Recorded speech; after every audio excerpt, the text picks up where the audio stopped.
So I noticed while playing Beyond All Reason, I get pretty focused. A game has a lot going on. And I don't end up doing much commentary while playing. So I decided a simple way to fix that would be just commentate the replays. Beyond All Reason has a pretty solid replay system where you can really easily just see what you or anyone else was doing afterwards. You can't rewind, so we're going to watch it straight through. But I thought any commentary, probably better, arguably, than no commentary. And, of course, the Crab Champions soundtrack, which I've been listening to on repeat, of course. Unrelated. Amazing game. Nothing like Beyond All Reason. Anyway, so this is I learned this from Clyrit. Not directly, just by watching his replays. The whole trickle-down mechanomics of RTA. Anyways, like and subscribe before I get too into it. The idea is here on Rosetta, which is a map with a backline. And a whole lot of metal here. I usually keep the metal view on. I'm starting out with 3 Mexes and solar. This map, the wind is 7.5 average, which means wind turbines are very technically more efficient. But solar panels, I find, are really nice for... having a consistent build. I almost always, unless the wind's like 14 or 15 at this point, unless the wind's like 14 or 15, start with a couple solar panels as I'm starting up that production. Makes it more consistent because solar always is 20 energy. Even if it is a big initial metal investment, you usually have the metal. And on this map, like many maps, there's some reclaim. There's some rocks laying around you can chew up into metal. So that helps early on, especially when you're going with those solar panels. So the idea is going to be, I'm going to sit back, I'm going to build tier 3. I'm going to try not to be useless, because that does seem like a reach. I've gotten there, well, this game is my fastest, about 14 minutes in. We get to Marauders. Not the StarCraft 2 Marauders, but kind of similar, actually. The tier 3 Armada. Which is incredibly good for just kind of breaking through the front lines, getting to the back line if they're not ready. I'm going to rely on my teammate to, for the most part, essentially buffer for me. I'm Mr. Penguins over here. This is a relatively high level. I'd say the average skill level of the lobby has a tendency to be pretty high when I'm hosting them.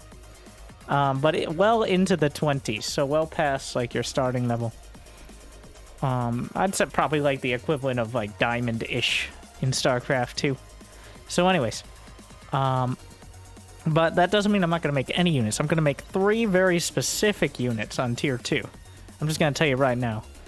The Gunslinger and 2 spider bots, spider reclaim bots.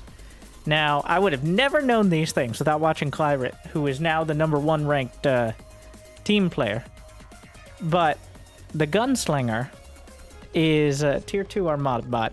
It pretty much outranges all tier 1, and as it kills more things, it gets that experience. It gets more range. It's one of the few units that don't just get like more HP for leveling up. Not too much more, but it starts to outrange pretty much all tier 1 units. And it auto repairs, which is very important. And also, the reclaim bots, the EMP spiders, I believe they're called Webbers, which is uninspired, I feel, but the spiders can reclaim, and they heal when they reclaim. So that's actually, so essentially you have a unit that can outmaneuver and support on the front line, and then units that can reclaim as well on tier 2. And unlike the normal reclaim bots, like the Lazarus there, that's going around getting that metal, they can actually shoot. They EMP and potentially stun their targets, which allows the Gunslinger to come in. So it's the Gun Spider build, which honestly is just a lot of fun to play. So even if I don't know, I was watching the replay of Clyrit, and I'm still not sure if it was a meme, as in like, in this case, kind of a joke. Okay, so I'm gonna pause for just a moment for those of you actually trying to learn something. So I've gotten to the point, I've got all my mexes here. I've gotten about 400 energy. Like, usually advanced solars are when you get to around 300 energy. You can afford them, assuming you're not pumping units here. So I'm going to sack my commander, self-destruct in the corner, get that 2,000 metal. I've gotten a little better at managing it so I don't overflow, because what I'm going to do first, because remember, the commander is some of your storage, so you got to be a little careful about that, is just reclaiming the bot lab. You can maybe put like an air pad in here. I'm getting too fancy. I've been trying to add like an aircraft plant just explicitly for like one air constructor and see, one air constructor and a transport for the tier 2. But I'm not going to start reclaiming my commander. I'm going to reclaim the tier 1 bot lab first. Pretty much I'm checking around like, are we losing mid super hard? Am I going to have to build units? Because nothing is more frustrating than having someone behind you that's playing City Skylines while you're falling apart. So I'm constantly like my goal is to get to tier 3, but if the line's breaking, then, well, you got to deal with it. So I'm also building the geothermal at the same time, which is honestly a bit much. But I go over, I reclaim the bot lab. I'm reclaiming the commander. So I'm going to get a few tier 2 constructors for those advanced metal extractors. They're super expensive. Pretty much you can't go tier 2 just macroing unless you sack your commander. But that is kind of integral. I'm sitting there. The reason I didn't finish off the commander, I like to commit fully. But I'm reclaiming my solar panels slowly and replacing them a little with advanced solar. Because those solar panels, the only thing it costs, like you get all the metal back. But only when you finish reclaiming it. Otherwise you could do some weird like repairing kind of stuff. So not until you actually reclaim the thing. But I'm slowly switching out my solar panels. They're just, and that's another reason I like opening solar. Is much like the StarCraft player, they're just very consistent. Okay, they're not amazing, not particularly efficient, just really consistent. Makes it a lot easier to map out your builds. And the reason advanced solar is good is build power limitations. The ability to sink your resource into something. Yeah, I'm just constantly looking over. And now, I got a few butlers. So butlers are, I believe they're, what are they called? One moment. They're assist and repair bots. So they have how much build power? They have 140 build power, and they're only 200 metal, and they're fast. So you can go around and essentially, once a blueprint is laid down, all you need is build power for it. But you just need the level of tech to lay down like the advanced metal extractor, which I'm stretching myself too thin here. This is totally a mistake. Like, I'm trying to build 2 metal extractors, a gunslinger, and I'm still working on the geothermal. Too many directions. Too much. Like, it's stretching the income too far here. Once those metal extractors finish up, now I'm a little concerned. So, this is clearly not, like, I'm panicking. Like, okay, alright, well. What I did here was I pulled the butlers. Well, they finished the metal extractors, which was convenient. But the gunslinger, you want to just, it's much better to build like metal extractor, gunslinger, like have a plan. If you don't have the income, you got to map out the order in which you're building things. So I think this is pretty close. I think Clyrek got his tier 3 Marauders with a similar build on like the same positions of the same map. I like this map a lot for 8v8, by the way. It's not too involved, so the games are relatively quick. This game's, I mean, you probably can tell, it's well under 30 minutes. But here you go. So I just want to go over these units real quick. So you got the Gunslinger, which is quite expensive. He's 650. So it's even more expensive than the tier 2 Constructor. And then you got your Webbers, which are pretty cheap. And they do have that reclaim option. So, and they're pretty tanky for their 1100 health. Compare that, like, tier 1 Constructor is 600. Even the tier 1 tanks, let's see, let's find a full HP, like 700. So, they don't die easily. And the Gunslinger auto repairs and has the extra range. So the idea here is I can be in the fight, I can help against tier 1 stuff, while still focusing almost entirely on building up my economy to where it needs to be to support tier 3. Once again, this was my first attempt at doing this build after seeing it, but I thought it was a pretty good demonstration. I wanted to try out this whole commentating the replay thing, so hopefully you enjoy. See, I focus 90% on the game, 10% on the annoying chat, amazing chat. Okay, and then now I focus 90% on the commentary and 10% on the game. Hopefully it's a happy balance. You double, I don't call it double dipping, I call it a second helping. Or maybe I just don't call it anything, because that just sounded dumb. Anyway, so I've built, this is a 4th constructor. I believe 1 or 2 players sent me metal to build a constructor, as players will do. You transfer them that. I overbuilt. Like, in order to do the build, I feel like, yeah, I just transferred 1 to the doctor, 1 to green. You should only need 2 tier 2 constructors here. 1 if you get an air pad in order to have a transport. So I just got a ton of, you see where all that metal came from? They didn't just give me a bunch of metal. I just reclaimed like 1,000 something metal with those spiders. Reclaim, like, a lot of people get tied up playing City Skylines, but the real money is in salvaging your enemies, like you see here, using the reclaim shift Q. I'm gonna need at least 1, probably 2 fusion reactors. In order to go tier 3, you need like at least 3,000. One thing I noticed about Clyroot's games is that he finds a timing, kind of like in StarCraft, how you stop like 66 workers is 3 base saturation. It's kind of like that. So essentially 2 fusion reactors. And in this case, you got a tier 2 geothermal. Or 1 fusion reactor. Tier 2 geothermal is the best thing in the game. It's most efficient. It's the most bestest. It also explodes the most dramatic. So you got to be a little careful. You could technically get the Prude geothermal plant, which let me flick. I'm technically on my camera, so it's screwing it up. Anyway, so there's another geothermal that Armada can get, or the Cerberus, which is the artillery version for Cortex, but they're only very niche situations for that. Most of the time, you want to get the tier 2 geothermal.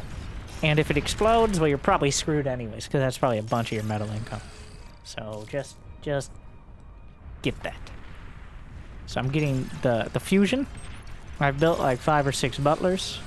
I've been really coming around to using these repair/assist bots. It's literally what they're called, so. And I'm going to salvage the tier 2 bot lab. You get 100% back. It just takes time and energy to salvage, so like, or reclaim rather. So it is kind of an odd scenario, but a lot of builds involve essentially getting a building, reclaiming it, and building another one with the metal, like essentially evolving like a Pokemon. All right, you don't have the old Pokemon, you got a new Pokemon, but it might be related to the old one. Sometimes it's not, like the Gantry. I'm adding on. So the one awkward part about the butlers, which is why I usually like getting 1 clear constructor, is there's no, they can't build construction turrets. That's probably the most, I mean, you don't need construction turrets if you have constructors. They literally serve the exact same purpose.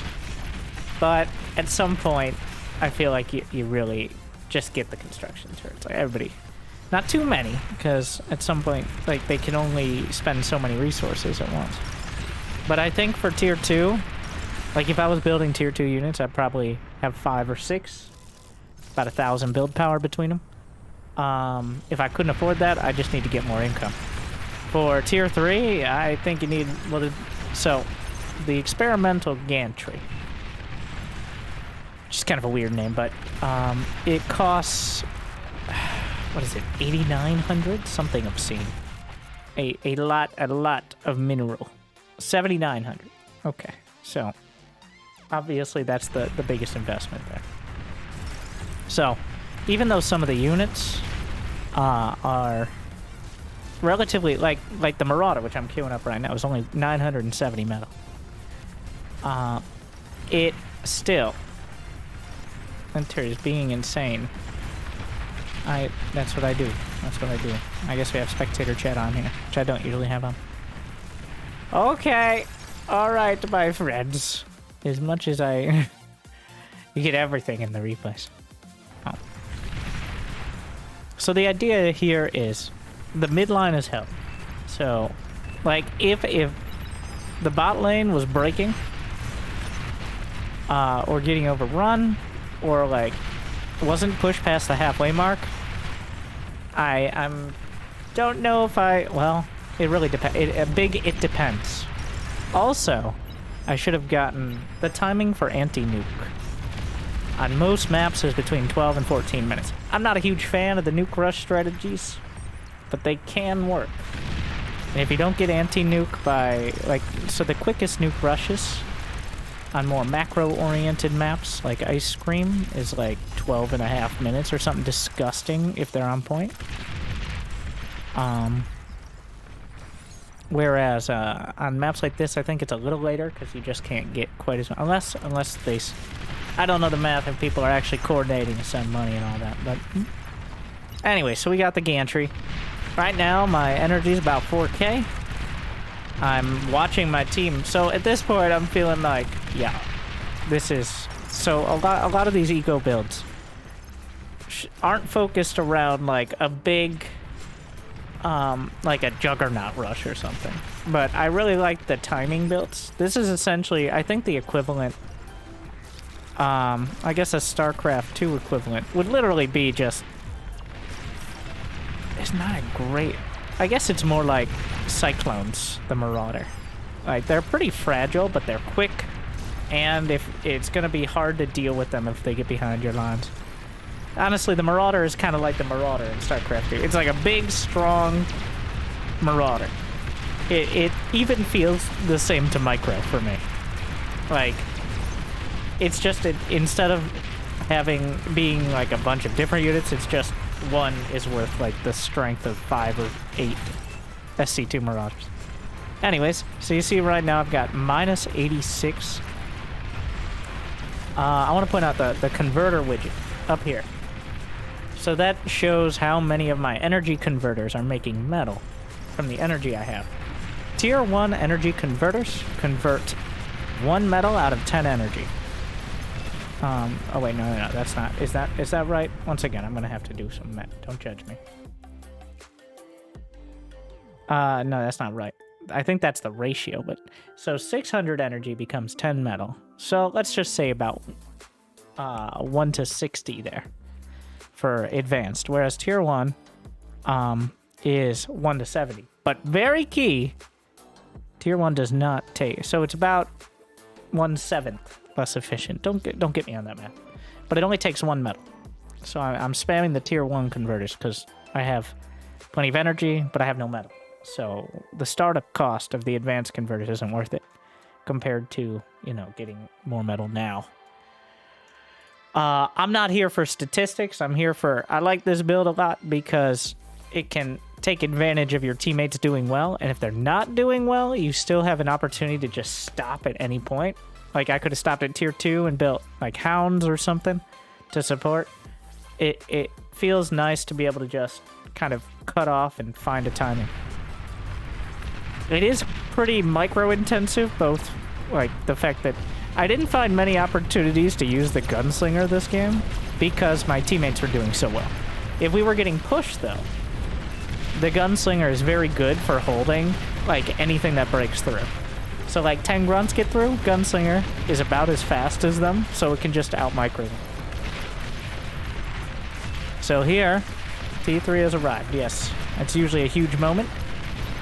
Let's just compare to the other. This is a balanced game. It has the same level of players. Compared to the other team, they got stuck, bogged down on tier 2. And on a lot of maps, that's gonna happen. But essentially, even though our economies are almost identical, 9.69 thousand per team. But I've sprinted towards these Marauders, and now that I have the gantry up, the Marauders are actually cheaper than many tier 2 units. It's just they're fast.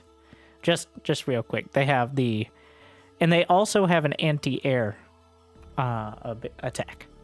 So like, it's not they're not the strongest unit out there by any means, but they're faster than almost all tier 2 units. They're essentially like an advanced gunslinger in that, so it's very difficult for tier 1 and 2 units to even get close to them. Though the stronger things like snipers will pretty easily deal with them. But the idea is, suddenly 14 minutes or so, 15 minutes now, there's tier 3 units coming across the map, which most players might not even be tier 2 by then. So the idea is that it just kind of stomps the field. I have set target as default, so if that commander comes into range, they'll target him, but I can outrange the commander as well. The usual menace of tier 2 is the Fiends, but the Marauders are actually faster than the Fiends and easily outrange them. So it's not just it's a pretty hard counter to Fiends, which are a very common tier 2 kind of spam unit.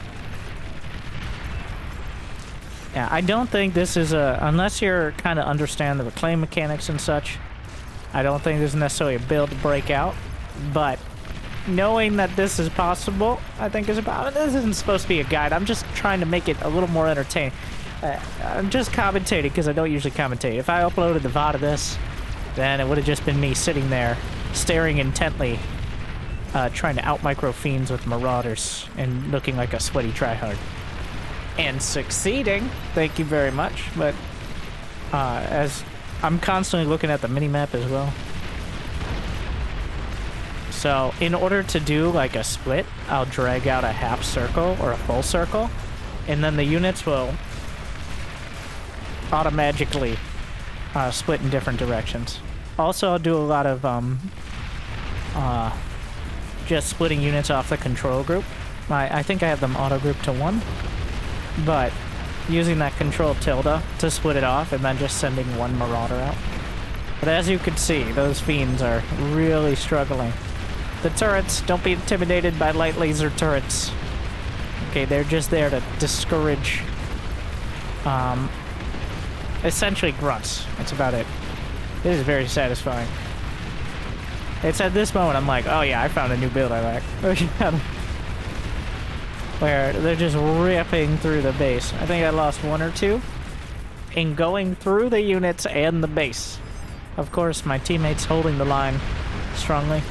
So that was an enemy commander. Yellow just cloaked and self-destructed his commander. And took out like half of them, which was over half. But there's still more than 0 left, so. And it's not like I'm all in or anything. It's actually a very nice balance right now. I still have... I don't know if I still have the spiders. I haven't been looking at it. But if you look at the energy, just barely spending all of it. The metal, just barely. Ideally, you have a slight surplus, so you can do, like... You could switch up your tech. So everything going well. I'd say about 4k energy. Obviously 100 metal. A lot of that is the reclaim. But, so, what would I do if I was being stopped here? Usually the follow-up is rattlesnakes. Oh, I said it again. Razorbacks. Razorbacks are a similar looking mech out of the gantry. Essentially, I've had games where the other team goes Marauders, or they have stronger tier 2. The Razorback battle mech, how appropriate. Not skipping straight to Titans, but instead the Razorbacks are also quite quick. 69 speed compared to the 95. But compared to the Titan, which is only 46, or the Thor, which is 54, like, the Razorbacks are very good at clearing large amounts of units. So if I wasn't ripping their base to shreds right now, like say maybe made a little progress, but clearly it wasn't going to break through, I'd probably switch to Razorbacks and be focusing on upping my economy, which I'm already doing. And then adding in, if the stalemate continues, make sure I get an air pad. Just tier 1 fighters. Get a fighter screen. Probably a Juno in order to do anti-radar. And then a tier 2 something. Probably bot lab to just spam. I like welders for spamming. Very tanky. Holds the front line while building whatever strong unit behind. Kind of really depends on the situation, but that's where we go from here. Because the game's about to end. As the Marauders have ruined their economy. Remember how the economies were even? Well, they still have a similar amount, but we're up now. By almost double. I took out the tier 2 Geo. Marauders just melting everything. Very satisfying attack. Very microable unit as well. They have a pretty quick turn rate, which is pretty relevant. Oh yes, that was annoying. But when they're desperately trying to degun your unit that costs only 1,000 metal, you're in pretty good shape.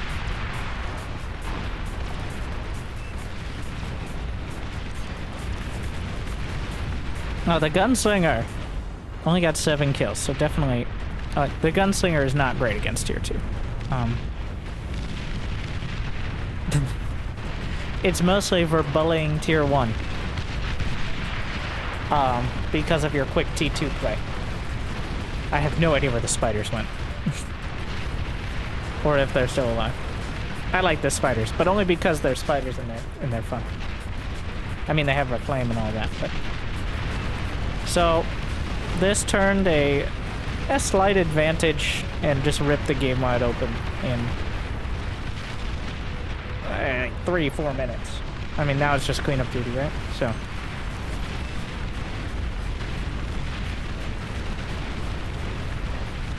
But, yeah. I'm not sure why. It may have overdone it on the anti-air bots there. But good job, team. Good frontline action. I think a big part, yeah, once again, is understanding the reclaim and knowing if you need to start building units for the team. It's much better to just be building tier 2 units and hold the line than it is to sacrifice the entire front line to try to get tier 3. Because by that point, they'll have too much time to react. Like, they'll be able to realize you have tier 3 and build units to actually deal with it by the time you get across the map. So it isn't in your favor to sacrifice that much ground just to get a few of the weakest tier 3 units. But I hope this was... it kind of turned into a bit of a guide thing, but... I could have just talked about how cool and sick my micro was. But hopefully at least something interesting there. And yeah. Metal production, energy production. Did end up scaling pretty hard, but that was much because of almost no pressure early. Well, what do you think? Thank you for watching. I hope you enjoyed. Yeah. That was Marauder Rush and Beyond All Reason. So, I don't know. Why am I doing a weird outro? Just do the normal outro. Thank you for watching. Good luck. Have fun. I'll see you next time. Thank you for watching. Stay unreasonable.